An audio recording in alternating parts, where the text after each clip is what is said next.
Alright, so what's up mga kaibigan, no? So panibagong vlog na naman tayo ngayon. So, ayun, pinapakita ko may nasugatan ako ng konti. So, ingat lang tayo guys. At kahit tayo ay nasaan pa man. Ayan. So, nilagyan ko yan ng malunggay. Yan yung antibiotic niya. Kasi mabisa yung malunggay. Yan yung ginagamit dito sa probinsya, ano, sa mga bundukin. So nagtatapa nga pala ako guys, yan no. Nakasalang na yung kinokopra namin. So iniintay ko na lang ano, mamaya pang mga alas 9 pa, alas 10 ako makakauwi niyan. Gawa ng ilang gatong pa lang yan no. So sa paggagatong naman ay hindi naman ganun kadali na niluluto ang kopra. So matagal talaga yan. Hinay-hinay lang pagtatapa. Hindi man ginagamitan ng mabilisan. Kasi pag mabilisan, hilaw yung mangyari ano. Kumbaga ay luto nga, tuok nga ang labas, yung ilalim nung lukad hilaw. So yan. So mag alas 6 na yan guys, mga ganyang oras na nagpa-vlog ako. So naggamit nga pala ako ng voice over na lang. Pasensya na kayo, hindi ako magaling sa voice over ano. Hindi naman kasi ako gumagamit palagi nito.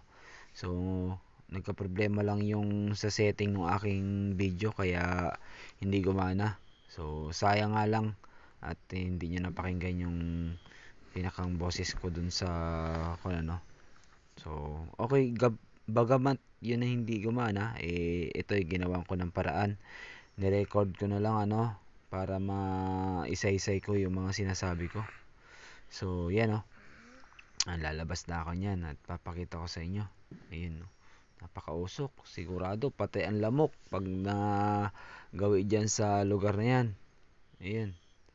So, medyo malakas ang hangin. Tinabigan ko para yung buga ng hangin galing nung apoy hindi magsala. Yan. So, yun know, pinapakita ko yung klima ng panahon. Medyo malakas ang hangin. Galing norte ang hangin. Ayan. So, hanggang mamaya pa ako dyan guys. At unti-unti nang dumidilim yan. So, wala akong kasama. Ako lang mag-isa. So, yung ginagawa ko tong video na to, ini-edit ko anong oras na rin ano. Medyo pagod pa rin tayo kasi gawa ng minamadali na namin yung pagkopra dyan. Gawa ng may mga gawain pa kami. So, kukonti lang yung nyog dyan. Nasa 1,000 lang yung pinakang buo. So, pag nabiyak yun, 2,000. So, napakaunti. Hindi tulad dati, ano. So, yan, lalapit pa ako dyan. Medyo lalapit pa ako para mapakita ko sa inyo. Ayun, lakas ng usok, oh. So, kung ano pa man yung ginagawa natin, tuloy-tuloy lang. At sa pagkakataon na yan, sinashoutout ko yung mga followers and subscriber ko, ano. So maraming salamat sa pagsuporta. At syempre sa mga magkokopra, yung katulad natin nagkokopra. Sa mga nagtatanong dyan, akala nila hindi ako nagkokopra. So yan na po yung nakagisnan ko, ano. Kung sa mga kakilala ko, dati kasi hindi sila naniniwala na nagkokopra ako.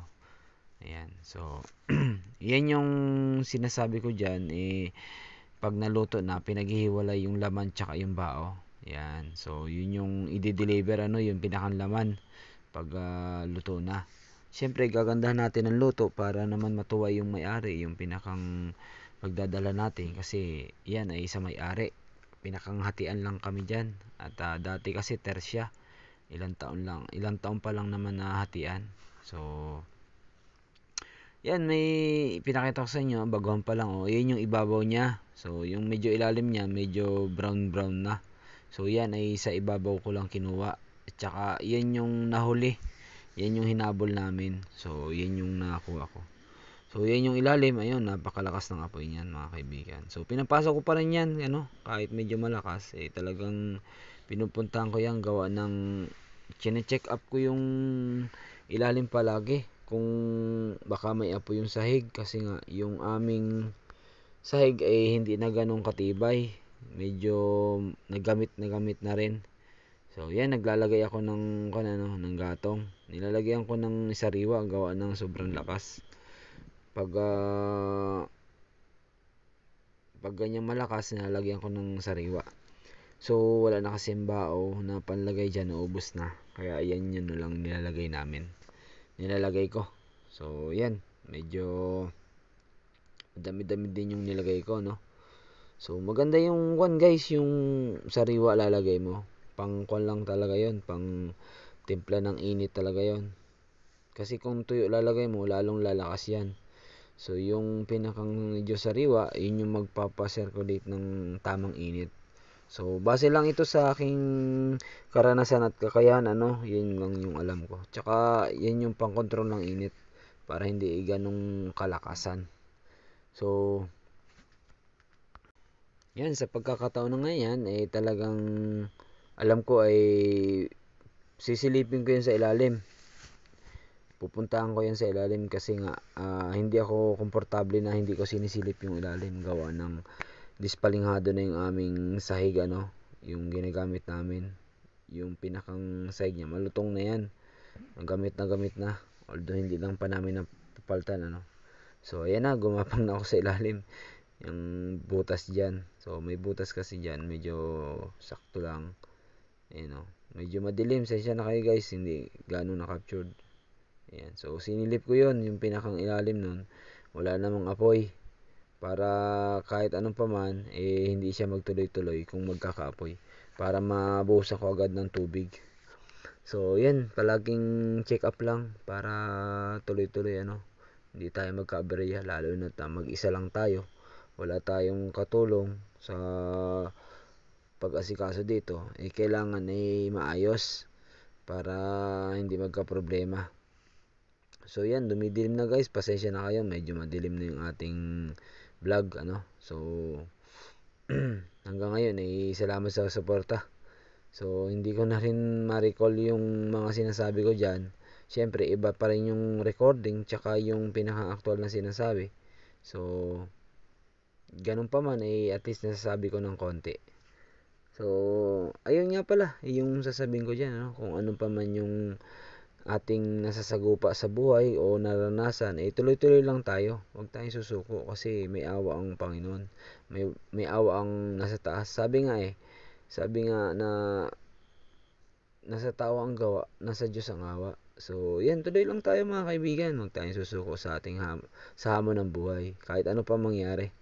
So samahan lang natin ang dasal.